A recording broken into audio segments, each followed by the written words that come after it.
Hi, this is Savannah, And this is Brian from the Dorky Diva Show, and you're listening to Starboars. the best place for below average Star Wars.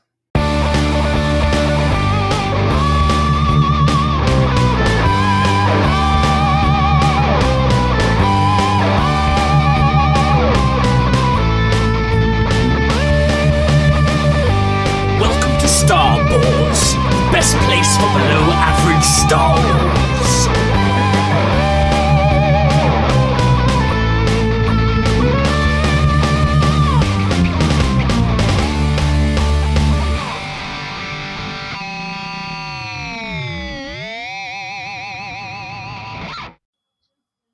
Hello there, and welcome to the Star Wars Show, the best place for below average Star Wars. I am the Jolly Jedi Pete, and I'm joined by Canon Junkie XL Ian and Jason Hondo Ling as we break down the season finale of season 3 of The Mandalorian and give our Mandalorian season 3 thoughts on a whole. First up, we'll go to you, Ian. Ian, how much did you love this season's Mandalorian?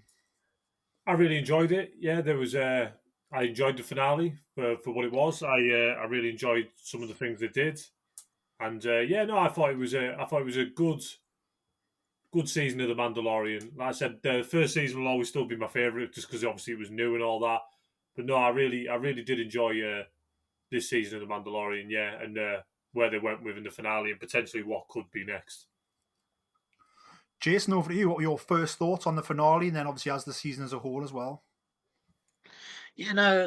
As the finale went, I thoroughly enjoyed it. I always love anything that Filoni and Favreau do. And I think the last episode was just full of lots of things that everyone wanted to see.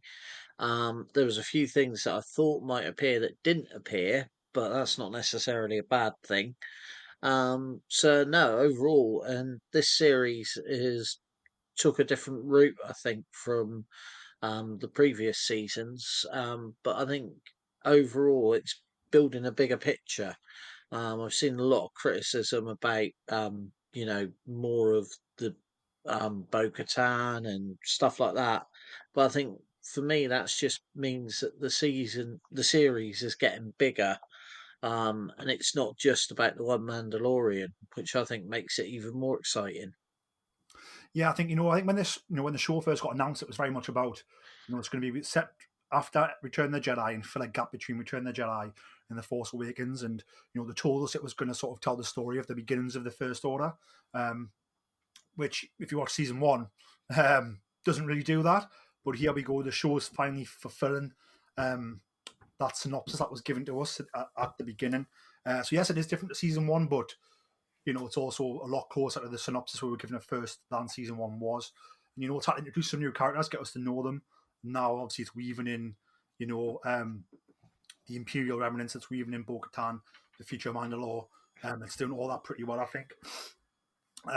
Let's just go over to you, Ian, first. Obviously, there was a lot of big ideas, a lot of thoughts going into the episode of what could happen. Will Thrawn turn up? Will somebody turn on the Mandalorians and being our spy from Moff Gideon? Obviously, we didn't really get that. But for me, I thought the season finale as a whole was an emotional roller coaster as well as sort of an adrenaline rush of action. What were your thoughts on maybe some of the things that you were expecting that we didn't get? And obviously, just your thoughts on how the episode went as a whole. Oh, so I was fully in the camp of all the armor as a traitor, so I have to hold my hands up and say I got that wrong. I thought she was, but turns out she wasn't. The scene where one of my favorite scenes is obviously where they're all on the jetpacks with Bo-Katan like the Darksaber and all the Mandalorians go and battle the Imperial jet trooper commandos. That was a really cool moment, and so I have to apologise for calling the armor a traitor and besmirching her honour for Mandalore. That was my bad. I also had some theories about who would turn up, but they're just fan theories and that, and they didn't pan out, which is good really, because sometimes I think episodes and that can be judged on what people expect rather than what they get, and because they expect something and they don't get it, they seem to think that's bad, but that's not the case. That's just how the story's unfolded. So I like that. Like I said, yeah, the bit with the jetpacks was one of my favourite. I like the Praetorian Guards. I liked seeing Moff Gideon's clones, which I thought was super weird, but in a good way. It was very strange. That jump scare moment where I knew one of their eyes was going to open as soon as Grogu went near the tank. I knew one of their eyes was going to open. Yeah, that made me jump. To be fair, and no, super excited. I'm excited to see where the story goes from here. It looks like obviously when he goes to the bar on Adelphi, I think that's where it is, the Delphi Rangers, and says he wants to be a bounty hunter for the New Republic, and that I think that's them maybe potentially resetting the story of Din Djarin and maybe going back to like a first season vibe about it, where he, instead of just doing jobs for himself, he will take jobs for the New Republic and potentially hunt down Imperial Remnant, and that's how maybe we could get him in Ahsoka, helping Ahsoka find Thrawn and all that type of thing. But no, super excited for that, and yeah, just really happy to where the season goes. I didn't think we'd get a post-credit thing, but we didn't. I did look at the end, but no. So no, really excited. Yeah, there was moments in it. It was just made me like really happy, and that's all I really asked. To be fair, Yeah, I think post credit scene, I was expecting one as well. I watched all the way through all of the credits that have the concept art, all the credits that didn't, and then Disney Plus has like the different language version credits. I watched through all of them. yeah. Obviously, we didn't get that. I think I was calling everybody a traitor. I was saying, Axe Wolves could be the traitor. I was saying Armor could be the traitor. Those homeless Mandos who were found a Mandalorian on Mandalore, I was calling them traitors. Obviously, it looks like none of them were, which is fantastic. So yeah, obviously the episode when it was called The Return, I thought, oh, Thrawn's going to do it at the end because it's The Return. But it seems The Return was referencing perhaps more Mandalore and the Mandalorians returning to Mandalore, and taking the planet back as a whole, maybe. Jason, obviously, what were some things that you were maybe thought could happen that didn't? And how do you feel about that not panning out? Yeah, obviously, like yourselves, I was expecting the end of the little teaser at the end for what was to come, and it didn't come. And I thought, actually, that could be a masterstroke. We we've now going to anticipate how the story of Ahsoka picks up from where we've left Mandalorian. Obviously, we know that Thrawn is the big story with that, which was introduced in the Mandalorian when we saw the secret. Is it the Secret Council? So you've got that sort of vibe, which sort of set things up. But at the same time, they also didn't give you a lot of the stuff that you thought you were going to get. Um, I loved. I think I said in the last episode that I didn't think there was going to be any traitors, and I thought that the spy was the Imperial character who we saw at the beginning of the episode, obviously warning Moff Gideon. So I sort of stick by that and I'm pleased that the Mandalorians banded together the way they did. Seeing them all fighting together, it just worked brilliantly, and it really was the story of the Mandalorians. The one thing I was sort of thinking about is obviously we saw the demise of Moff Gideon, but at the same time I'm thinking he's a great character. Could could there be a clone still about after that's all been destroyed? Could that be, could Moff Gideon be the start of the return of Palpatine? But there's so much. I think there's a long way to go. Obviously, we know that there's going to be more Mandalorian, and then we know that it's eventually going to finish with this film with uh, Dave Filoni directing. So in a whole, I think this is giving us a taste. I like the fact that this season in particular as well, went differently with some of the episodes. One of my favourite episodes, I think, is the one that most people said they hated. But for me, it made sense and I enjoyed it. Which one's that and why? It's the episode with Lizzo and Jack Black. For me, it was great sort of adventure sort of episode on an investigation. We've got a bit of CSI vibes with it in some ways. But for me, everyone said, oh, you've got Jack Black and Lizzo.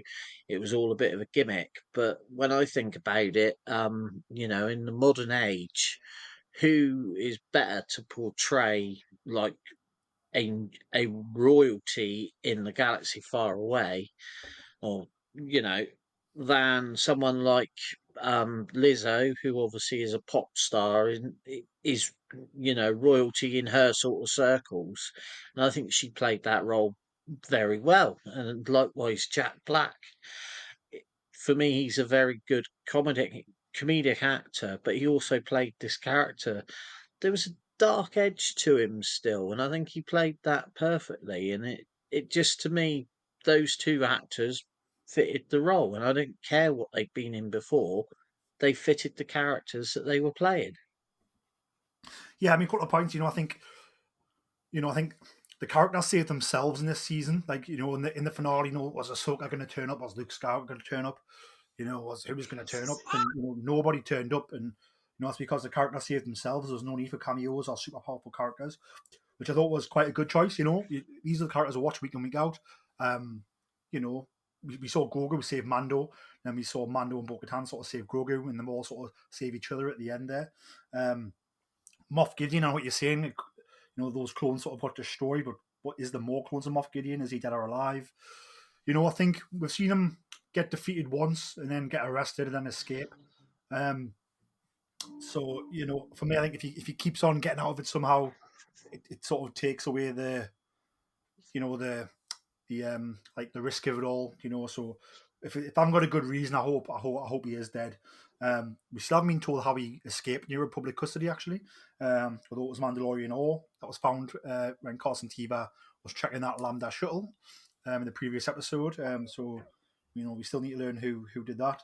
I think what you're saying, about the episode, you were describing one of the episodes there, the investigation one on the planet, when they're looking for sort of the droid conspiracy theories.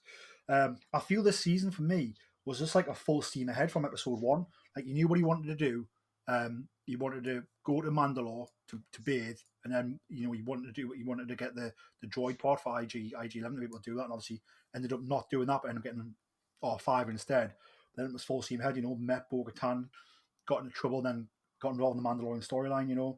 I think if you look at the two episodes that people say were maybe filler, which is the Coruscant Adventure, I'm calling it, which is where we see Dr. Pershing, in the spy sort of thing. I think that's an important episode because we learn that sort of Moff Gideon's going back and destroying his research so other people can't see it. And we also get to see sort of, we learn she's a spy, which is important later on in the season. So, we get some important big elements there, which are important at the end of the season. So it's not filler, in my opinion. And also, as they said, this is meant to be about the risings of the First Order. It's very much showing us New Republic life, which is very important to why the First Order rise as well. And then obviously, that investigation episode, as you just been mentioning, Jason, they go to that planet for a reason. That's because that's where the Axe Wolves and the rest of the Mandalorian fleet is. And that's what they need to get. And by the end of the episode, they've got the fleet back and Bo-Katan's back in control. So again, it's an important episode for the season as a whole.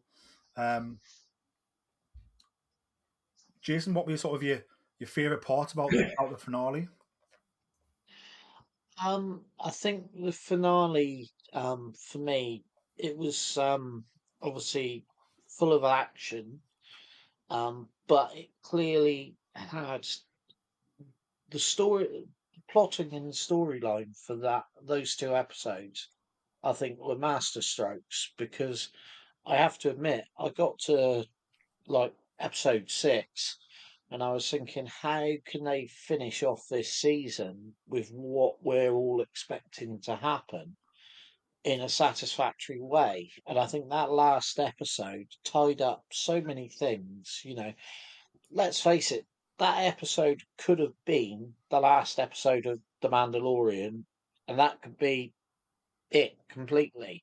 Obviously, we know it's going to carry on, but I think over the 3 seasons they told an epic story that really bore fruit in that last episode. Seeing Grogu obviously seemingly gaining more control of his powers was great, and that last bit with the fireball and everything, again, it was just, then we had a Jedi definitely appearing there.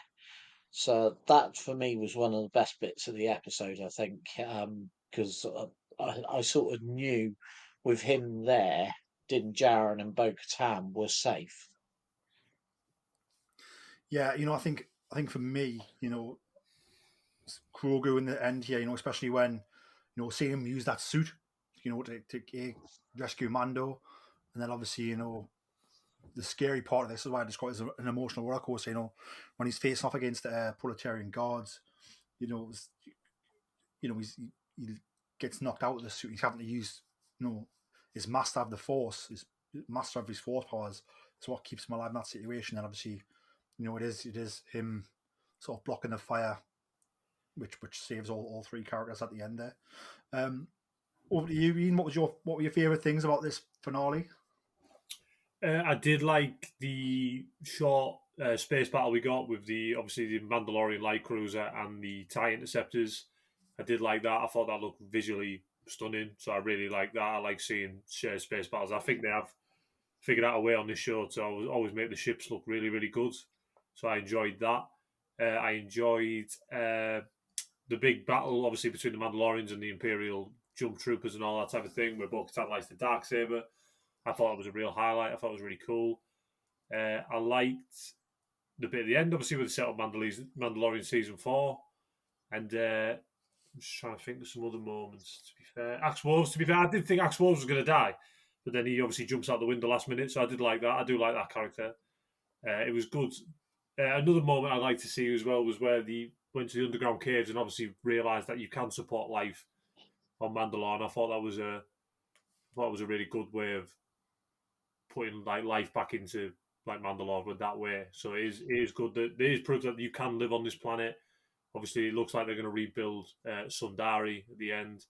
That'll be cool. Hopefully, we could see that one day, a rebuilt Sundari, which would be really cool. Obviously, I love that location from the Clone Wars, and it looked really cool. Whether they'll ever be able to get it back to that level, I don't know. But yeah, and then super intriguing at the end. The Mythosaur opens its eyes again, and I assume we are going to see that on screen at some point.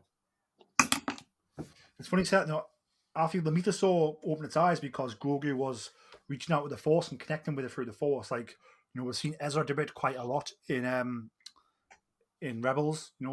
Using the Force to connect to wildlife and animals and creatures. I think we've seen Cal Kestis do it in the Jedi Fallen Order video game as well. So I don't know if you thought that it opened its eye. Grogu was sort of looking down into the river, into the sea, I was into the lake. yeah. So maybe it'll be Grogu who rides the Mythosaur into battle. Obviously, we see the Darksaber, will get destroyed, gone but not forgotten. For me, I hope it stays destroyed. For me, I think, the Darksaber is meant to, if you got it, you're the leader of Mandalore, but it's also the reason why Mandalorians keep fighting because they fight over it. So now it's been destroyed. They're all united and it's been destroyed now. So now it's done its job in unifying them, and now it can't be used to unify them because no one, you can't fight Bo-Katan for it anymore because it's broken. So it was quite surprising to see it break, but I'm sort of, I'm glad it's gone. I said gone but not forgotten. Yeah. It's got its part in history, but I think the Mandalorians, like I said, the only thing that stops the Mandalorians is infighting. And with that Darksaber now gone and them unified, I think this is their best chance at survival and yeah, rebuilding the planet, as you said. Ian, I don't know what your thoughts are on the Darksaber being destroyed or not. The Darksaber getting destroyed, I think, was a good move. Like you said, it removes it off the table and removes a potential problem for Bo-Katan. It's sad because I do like the Darksaber. I think it's a truly unique weapon. Well, it is a unique weapon. The only time I'd want to see the Darksaber again is if they potentially ever told the story of Tar Vizsla and how he constructed it. Obviously, we've got these 3 new periods, and I don't know what time period he falls into. I'm guessing it's Old Republic. I would like to see that story of how he came to make that, why he chose that, why it's obviously a Mandalorian thing. So yeah, I hope it just doesn't come back in season 4 and goes, "Oh, we fixed it." So yeah, no, I am happy that it's gone and that potential chess pieces moved off the boards that potentially could be used to divide Mandalorians. Jason, what's your thoughts on the Darksaber being gone? Yeah, just it made sense for the story, and like you say, it makes sense for the Mandalorians not to have it anymore. because it does cause as many problems as it does solve them. I think also it was quite amazing for me to see it destroyed in the way that it was by Moff Gideon, which just went to show, you know, how much he built this huge suit, and the way he was. It was quite an interesting part for the character. Also, going back to what you said earlier about obviously with when they found that Gideon had escaped, the Beskar found on the ship. I'm assuming that that's because obviously Gideon had actually been using Mandalore as his base, and that it was some of these troopers that we saw guarding him that had obviously gone to rescue him. So therefore, their armor may have been used Beskar that they'd got from Mandalore. So that I think had sort of been wrapped up in that storyline. I think. Yeah, it's certainly plausible and seems so. What's your thoughts on the Mythosaur sort of being quite chilled out but being awake? And obviously, my thoughts are that Grogu was sort of reaching out the Force to it. I don't know what you thought about that.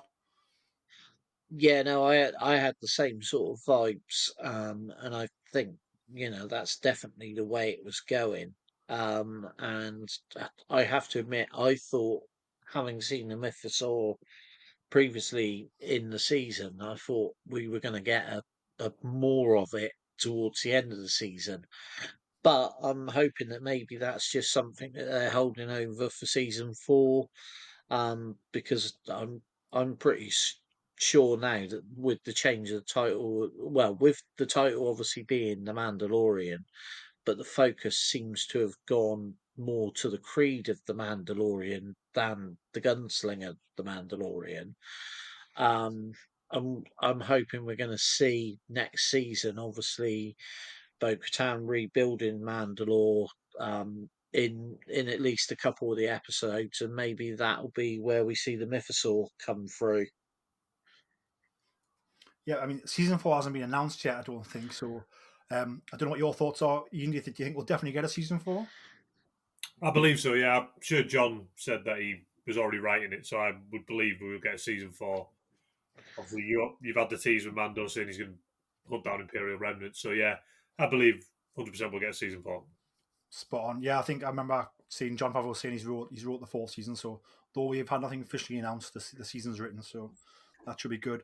Um, Something you said, Ian, about just how good the TIE interceptors and bombers looked. I agree with you. I thought the interceptors and the bombers looked fantastic, dropping from that hangar and flying out. And I just loved how as the as the Mandalorian ships went into the atmosphere, then after that the interceptors bombers came out the atmosphere, almost in like perfect synergy. Really beautiful cinematography and beautiful moment. And yeah, Axe Wolves doing the business. Absolutely sort of using the capital ship and following Bo-Katan's orders to a T, as bait, and obviously right. I can't believe that's the first time. Obviously, we've seen him earlier in the season. That's the first time we've seen TIE interceptors on screen since the Return of the Jedi. I couldn't believe that when I heard that the other day. Yeah, no man, it's crazy, isn't it? And I think just look, Return of the Jedi, 40 years old this year. And I thought they looked just as good as it did then. So absolutely fantastic. So like I said, this show's done quite a few things. It's destroyed the Darksaber. It's give Mandalore back to the Mandalorians. One thing that's not touched in the sequel trilogy is sort of the state of Mandalore. Like, do they become part of the New Republic? I don't think they do. Or they're a standalone nation, maybe. Do the First Order stay away from them during that conflict? I don't know what your thoughts are, Ian, on sort of the state of Mandalore come the events of the sequel trilogy. And do you think we'll find out? I do remember, obviously, back in the Clone Wars that Mandalore was a neutral system and it headed up all of the neutral systems. Obviously, with the trouble of the Empire and that, I would believe they might join the New Republic, or at least they would be friendly to the New Republic. So I believe we will see them help the New Republic. I believe in Dave Filoni's movie, we'll see the Mandalorians help the New Republic against Thrawn and his heir to the Empire.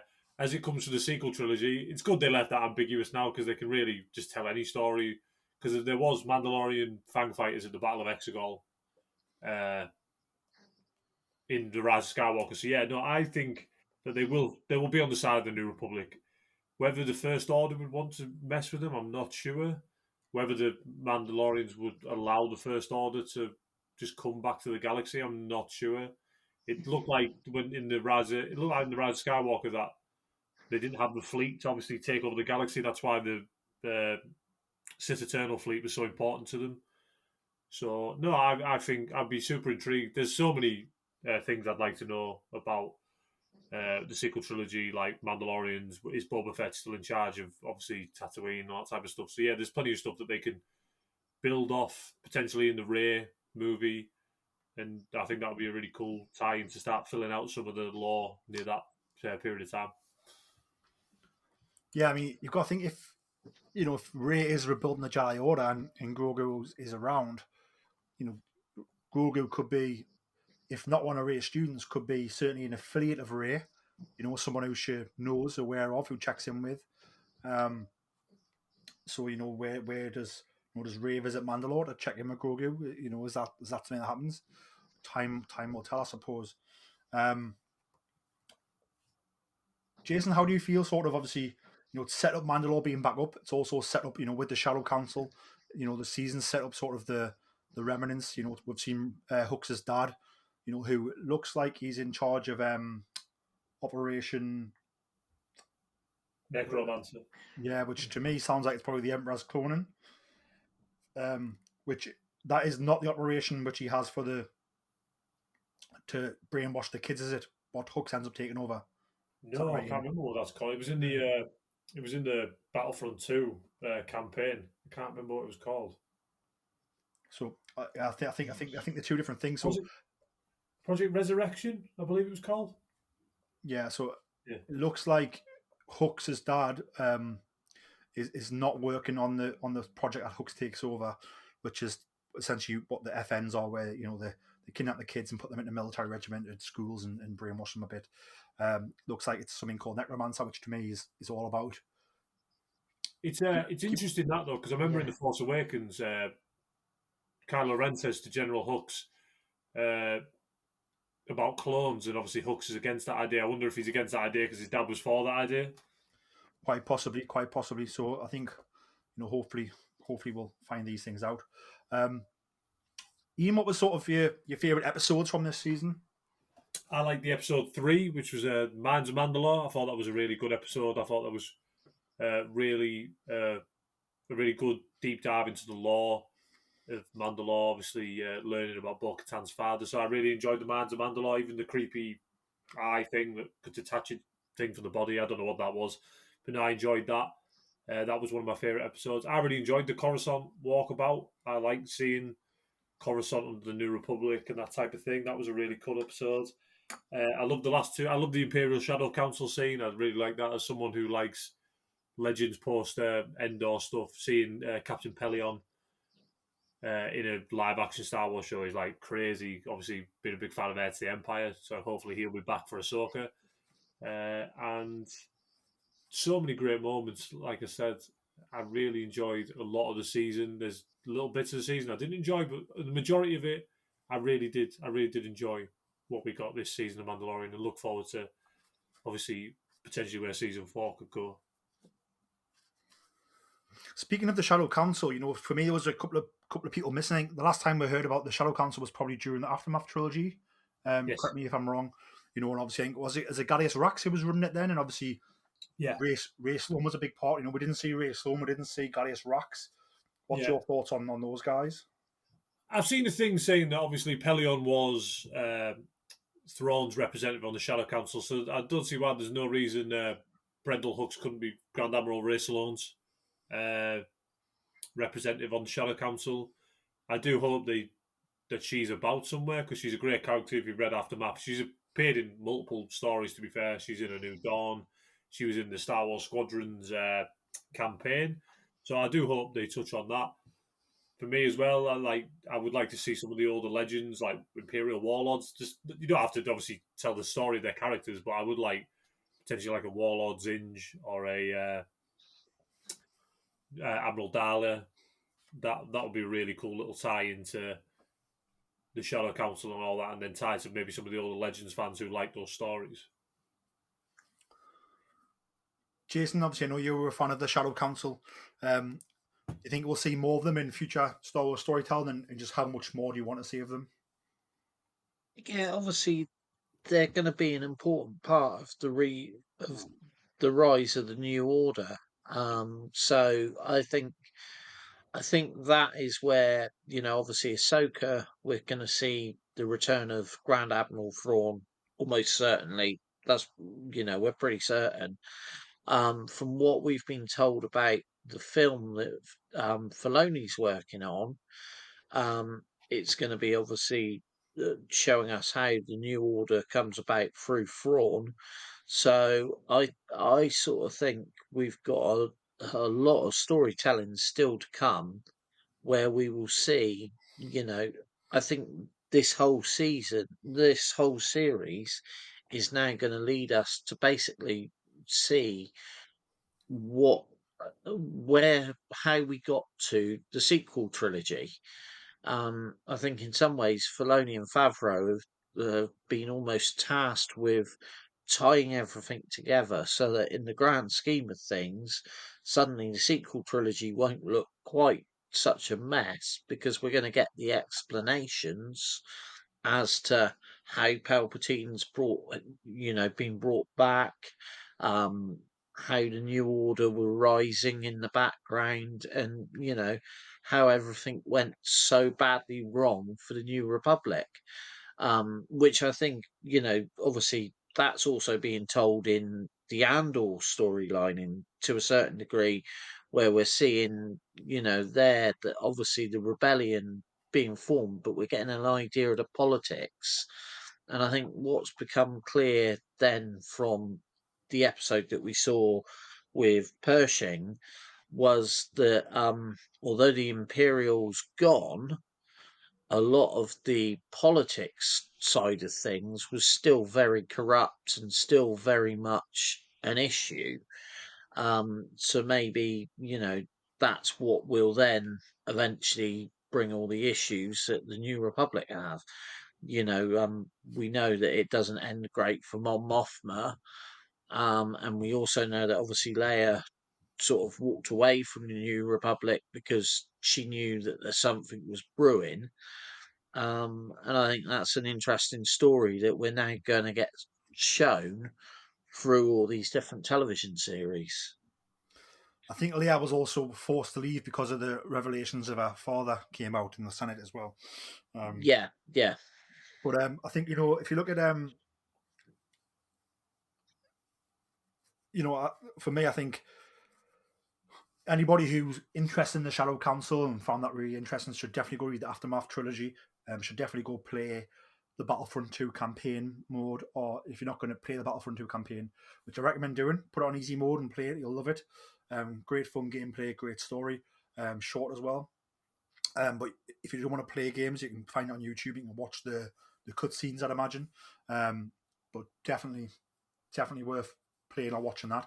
Blends in sort of what's happening with the Empire post, essentially from the Death Star blown up, and then it also ties it in with some trilogy characters as well, and it's really fun. You get to play across both sides, Imperial and Rebellion / New Republic, and it does go into the sort of the First Order era from sort of the Endor battle and Return of the Jedi to the First Order era covers, which is fantastic. Ian, is there any other media you would recommend to someone who's interested in the Shadow Council and the sort of rise of the First Order?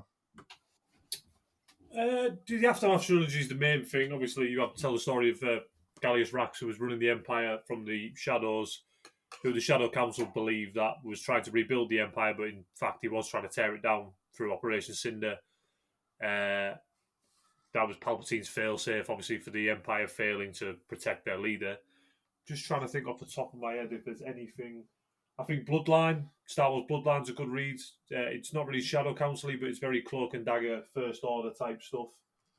That's a cool little idea. You also have the Shadow of the Sith, which ties into like maybe stuff in the unknown regions and that type of thing.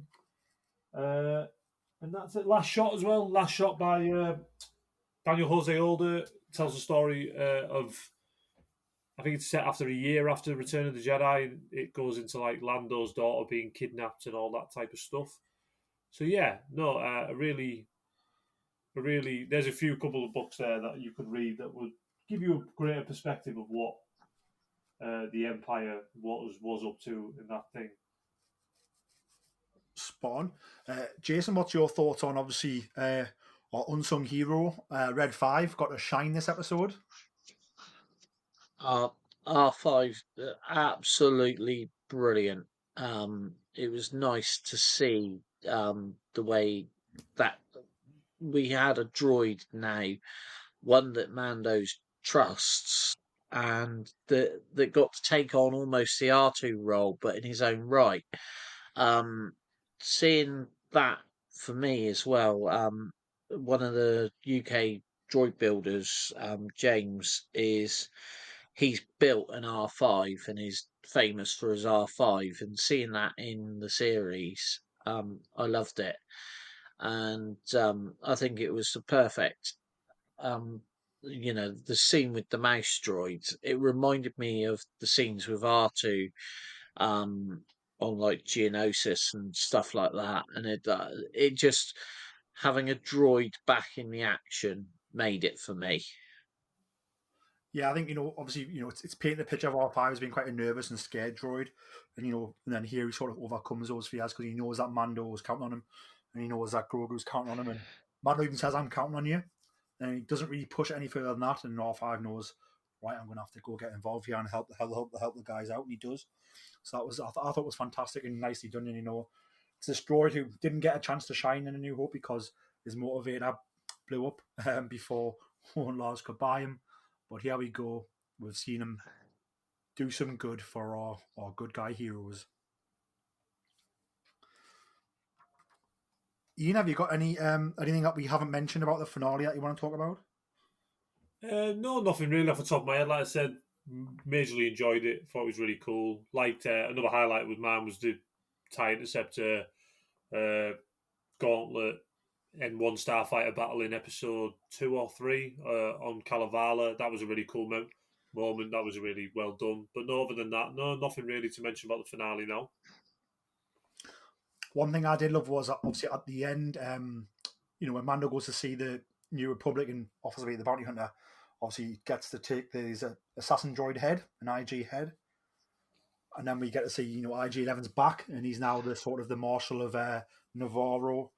What were your thoughts on that, Jason? Obviously, seeing not just our belovable friend back, but also, back with his full memory intact by the looks of it. It was the perfect end to the story because obviously we started off with Mando wanted to rebuild IG-11. And obviously then we get IG-12 and, to begin with, when I thought that he was initially just going to end up as Grogu's battle suit, I was a bit, not sure how I feel about this. So seeing him properly back as himself at the end of the episode was brilliant. Perfect idea as well, having him as the Marshal, because who better to have to protect everyone than this droid that is a super killing machine. And also, yeah, the character again, it's another droid that is actually a character. And obviously with Taika Waititi's voice, it's always going to be a favourite.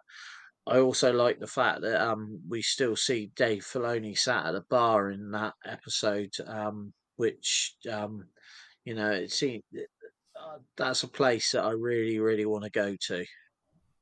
Yeah, obviously Dave Filoni playing the character Trapper Wolf, who's sort of Carson Teva's partner, so to speak, his X-Wing Squadron Patrol on the Outer Rim.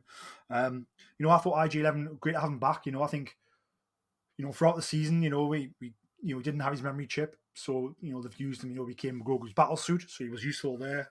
And then obviously we're seeing back here. I think, yes, he's a killer machine, but also this is a droid that, saved Navarro back in the first season of Mandalorian. And I think the townsfolk knew that. That's why he was a statue when this season first began. So now this statue, who everybody looked up to, who knew he sacrificed himself to save the town, is back as the Marshal. So again, it's sort of very poetic, very beautiful, and really, really awesome. Jason, what's your any closing thoughts on the episode, and then any closing thoughts on the season as a whole? No, the episode I think gave us exactly what we needed. And I thoroughly enjoyed it. The whole season I enjoyed. And the other thing it gave us was the pirates. That was something that I thoroughly enjoyed. I'm just a bit disappointed, really, that I didn't get to see Hondo in live action. But maybe that's for another season. Who knows? But overall, I think this season gave and delivered. It finished the story off in my mind if they needed it to. Although I know they're not going to. So I think in doing that, they've achieved something that that worked very well, but it still left us wanting for more. But I think that is why we didn't get the end credits scene, because I think that was a bit of a tease that they're going to make us wonder and deliver something with a bit more surprise next time. I mean, you've also got to think as well. The Ahsoka series is the next part of the story, right? And they've released the trailer for that. A week before this episode came out, so the post credit scene probably would have been something to do with that trailer, which we've already had. So although they are sort of not, I like them not giving us it because it means we can wonder, but also we know what's next. It is the Ahsoka series. We know it deals with some Republic stuff because we've seen Mon Mothma in the Ahsoka trailer. We know it's sort of a Rebels continuation. Thrawn's mentioned, and obviously Thrawn was mentioned, here at the end of the Mandalorian, and Thrawn's been mentioned and seen in the Ahsoka trailer. So sort of we know the next part of the story is coming in August. So yeah, although I would have, I checked, as I said before, I checked and waited for the post credit scene. The fact we didn't get one sort of makes sense when you factor in the fact we've had that Ahsoka trailer already and we know it's coming in August. Iain, any closing thoughts on the season as a whole? No, like I said, really enjoyed it. Really enjoyed what they gave us. Like that they went in different directions. Sometimes it's nice to go in different directions with the story. Like I said, the episode that got all the controversy with Jack Black and Lizzo, I really enjoyed that. I thought it was like a bit of like a Clone Wars style episode in live action. It's something that would happen in the Clone Wars with George. I probably think George will like that episode because he liked to do things that obviously were strange and off the side path. But no, other than that, really enjoyed it. I thought the acting in certain places was great, and yeah, really excited to see where the story goes next with Ahsoka. We haven't got long to wait. We've only got to wait a couple of 3-4 months until we find out. Definitely. And how much do we think Ahsoka's gonna? Ahsoka's gonna tell its own story, but like it's part of this Mandoverse. We know that. It's going to further the Mandalorian storyline, and I imagine the Mandalorian season 4 will take place, probably after the events of Ahsoka season 1, maybe. So, like, what's your thoughts on getting sort of a direct continuation of some of the events here, Jason? Yeah, I think it will be linked, and I think part of the link was obviously having Zeb there, only briefly. I think he will appear in Ahsoka in a bigger role. And I just think that, I think they wanted to hold back telling us too much about Ahsoka, even though everyone's got an idea of where the story's going. Yeah, I mean, I want to speak about Zeb actually quickly. Zeb was never a pilot I can remember from Star Wars Rebels, and then very much he went to New Lasot to sort of be friendly there. So you always see him as a New Republic pilot now. I don't know what your quick thoughts are on that, Iain, before we wrap up. I remember he did vaguely fly in Rebels. Like I said, I wouldn't have picked him out to be like a starfighter pilot. However, we don't know why he was on a Delphi. Was he there doing something different besides flying a starfighter? We don't know. He was in a flight suit, wasn't he? He was in a flight suit. Yeah, he was. But it'd be interesting to see whether he might be on a different mission there. I could see him flying a U-wing or something big and bulky. I can't really see him fitting in an X-wing cockpit. But seeing him in live action though was great. I thought he looked tremendous. No. And yeah, I'd be interested to see what he's doing at this time period. And I'm more than certain that he will join the Sabine, Ahsoka, and Hera on the mission to find Ezra in Ahsoka. Indeed, and Ahsoka is the next stop for this Mandoverse, for the Mandalorian storyline, coming in August. So get ready for that. Obviously, in a future episode, we'll be talking about the Ahsoka trailer and what we are expecting from the series. That wraps up this episode of Star Wars. You can find us on Twitter at BorsStar. You can find us on Instagram, Facebook, and TikTok at Star Wars Podcast. If you're listening to us on Apple Music or iTunes, no, it doesn't matter because let's wrap up the thingy there. There we go. Hello, Star Wars listeners. This is Savannah Odit. You might know me as host of The Dorky Diva Show with my co-host Brian Balance.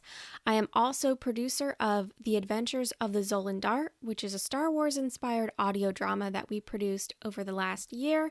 If you love stories about smugglers, courage, heroic characters, and maybe a few foes along the way, you should go to thedorkydivashow.com and listen to The Adventures of the Zolan Dart today.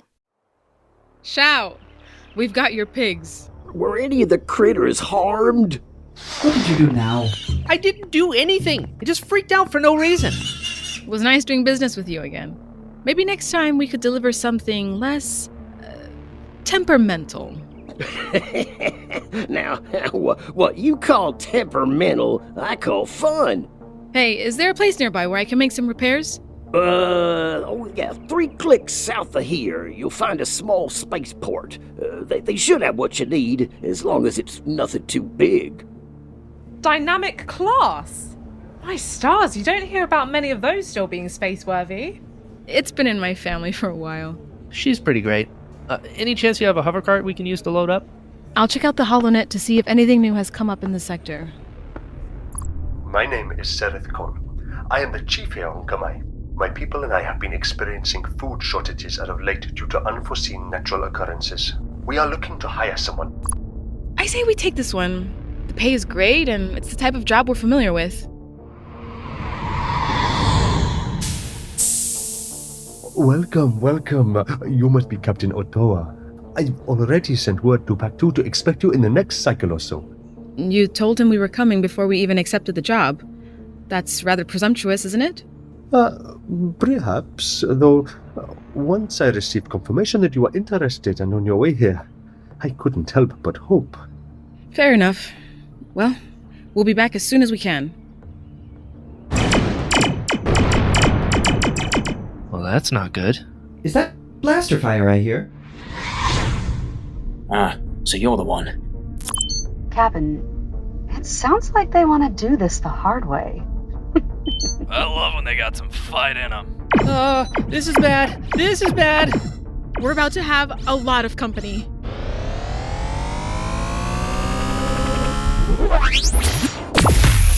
I'll see you soon.